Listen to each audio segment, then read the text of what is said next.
జరిగిన తొక్కిసలాటలో 10 మంది చనిపోయారు.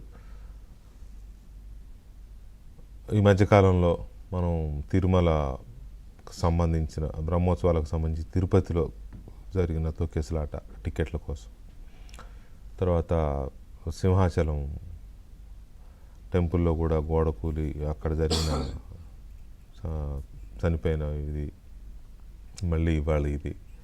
సో ఈ ఘటనలు ఎందుకు జరుగుతున్నాయి అనేది ఒక అంశం అయితే, ఇవాళ ఈ ఘటనలో మృతి చెందిన కుటుంబాలకి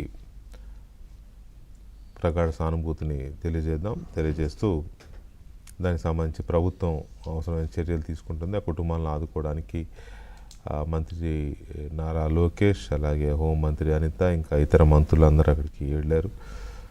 సహాయక చర్యలన్నీ చేశారు. ప్రాసెస్ నడుస్తుంది. ఆ టెంపుల్ ఎవరు కట్టారు ఏంటి అది చాలా ఇదిగా ఉంది, కొంచెం గందరగోళంగా ఉంది. దానికి సంబంధించి ప్రభుత్వం ఎలాంటి చర్యలు తీసుకుంటుంది, టెంపుల్ ఎండోమెంట్ పరిధిలో కూడా లేదు, ఆయన ఎవరో ఒరిస్సా ఆయన వచ్చి కట్టించాడని చెప్తున్నారు. దానికి సంబంధించి ప్రభుత్వం ఎలాంటి చర్యలు తీసుకుంటుందో చూడాల్సిన అవసరం ఉంది. ఇక మనం టాపిక్ విషయానికి వస్తే, తెలుగుదేశం పార్టీలో ఈ మధ్యకాలంలో నేతలు కొద్దిగా లైన్ దాటుతున్నట్టు కనపడుతోంది. కొందరు, అందరూ కాకపోవచ్చు, కొందరు నేతలు లైన్ దాటడము, లేకపోతే తెలుగుదేశం పార్టీ అంటేనే క్రమశిక్షణకి మారుపేరు. అలాంటి పార్టీలో ఈ మధ్యకాలంలో కొంతమంది ఇండిసిప్లిన్గా బిహేవ్ చేయడం, పార్టీని ఇబ్బంది పెట్టే విధంగా కామెంట్స్ కానీ, లేకపోతే గొడవలు కానీ, కార్యకర్తలతో వ్యవహరించే తీరు కానీ, లేదా అధికారులతో వ్యవహరించే తీరు కానీ, ఇలాంటివన్నీ అక్కడక్కడ వస్తూ ఉన్నాయి. కొన్నేమో శృతిమించి రోడ్డున పడుతున్నాయి. సో వీటి కారణం ఏంటి అంటే, పార్టీలో అందరూ మొన్నటి వరకు మాట్లాడుకున్న అంశము, చెప్పిన అంశం ఏంటంటే, నాయకత్వం పార్టీని కొంచెం ఫోకస్ తగ్గింది. పరిపాలన, అభివృద్ధి, ఈ సంక్షేమ పథకాలు, నిధుల సమీకరణ, ప్రాజెక్టులు, పరిశ్రమలు, ఉద్యోగాలు, వీటి మీదే పడ్డారు. దాంతో పార్టీ మీద కొంచెం ఫోకస్ తగ్గింది. పార్టీలో ఎవరు ఏం చేస్తున్నారు, ఎంపీలు ఏం చేస్తున్నారు, ఎమ్మెల్యేలు ఏం చేస్తున్నారు, నియోజకవర్గాలు ఇన్ఛార్జీలు ఏం చేస్తున్నారు, వీటి మీద కొంత ఫోకస్ తగ్గింది, గ్రిప్ పోతోంది అనేది ఒక చర్చ. ఇప్పుడు కాదు, దాదాపు ఒక 6-7 నెలల నుంచి జరుగుతోంది చర్చ. 2-3 సందర్భాల్లో డిబేట్లు కూడా పెట్టాం. అది ఇక శృతిమించి రోడ్డున పడింది కదా.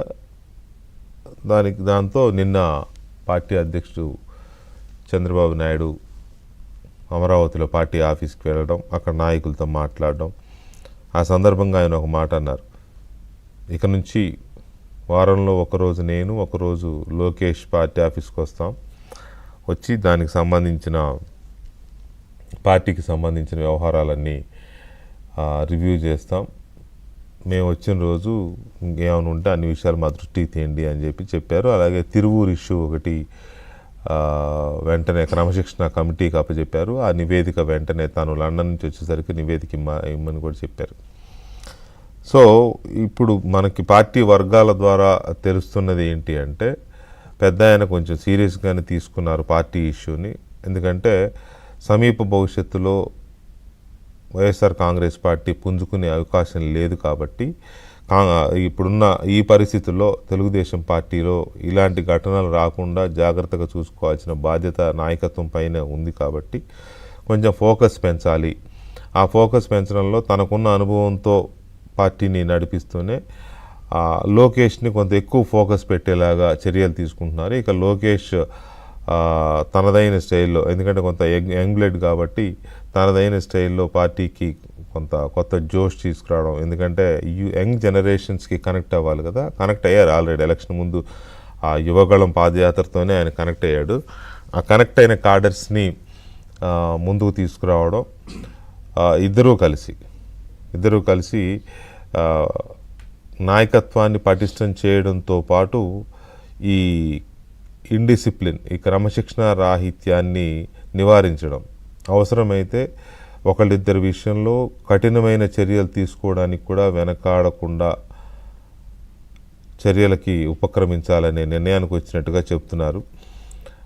బహుశా అది తప్పకపోవచ్చు, ఒకరిద్దరి మీద వేటు తప్పదు అనే పరిస్థితే కనపడుతోంది. ఎవరైనా అయి ఉండొచ్చు, వాళ్ళు ఒకరిద్దరు ఎవరైనా మనకు తెలియదు, కానీ మొత్తం మీద అంత సీరియస్గా ఉన్నారు. లోకేష్ కొంచెం తనదైన స్టైల్లోనే ట్రీట్మెంట్ ఇస్తారు పార్టీకి. చంద్రబాబు నాయుడు గారి కనుసన్నల్లోనే ఉన్నా కూడా ఇక మెల్లమెల్లగా లోకేష్ శకం ప్రారంభమవుతోంది. ఇప్పటికే ఉంది, కానీ అది డైరెక్ట్ ఇది వచ్చే అవకాశం ఉందని కూడా చెప్తున్నారు పార్టీలో. సో ఎలా ఉండబోతోంది, ఎందుకు పార్టీకి ఆ రకమైన ఈ గ్యాప్లో ఎందుకు ఆ గ్రిప్ వదిలారు, దానివల్ల జరిగిన డ్యామేజ్ ఏంటి, ఇప్పుడు దానికి ఎలాగ కాయకల్ప చికిత్స ఎలా చేయబోతున్నారు, అటు పరిపాలన చూసుకోవాలి, పైగా కూటమి ప్రభుత్వం మిత్రధర్మాన్ని ఎక్కడ దెబ్బతినకుండా అందరిని సమన్వయం చేసుకుంటూ వెళ్లాల్సిన బాధ్యత తెలుగుదేశం పార్టీ మీదే ఉంటుంది. ఇతరులకు అవకాశం ఇవ్వకుండా, ఎక్కడా తప్పులు జరగకుండా, ఎలాంటి పొరపాటు జరగకుండా, అవినీతి ఆరోపణలు రాకుండా అన్నీ సమన్వయం చేసుకుంటూ పార్టీ నాయకత్వాన్ని, నాయకుల్ని, ఎమ్మెల్యేలని, ఎంపీలని, నియోజకవర్గాల ఇన్ఛార్జీలని, కింది స్థాయి క్యాడర్ని, గ్రామ స్థాయి క్యాడర్ని అందరినీ చాలా అదే జోష్తో ముందుకు నడపాల్సిన బాధ్యత కూడా నాయకత్వం మీద ఉంటుంది. సో చంద్రబాబు నాయుడు ఏ బాధ్యతలు తీసుకోబోతున్నారు, లోకేష్ ఏ బాధ్యతలు తీసుకుంటున్నారు, ఇవన్నీ కూడా కొంచెం ఆసక్తికరంగానే ఉన్నాయి తెలుగుదేశం పార్టీ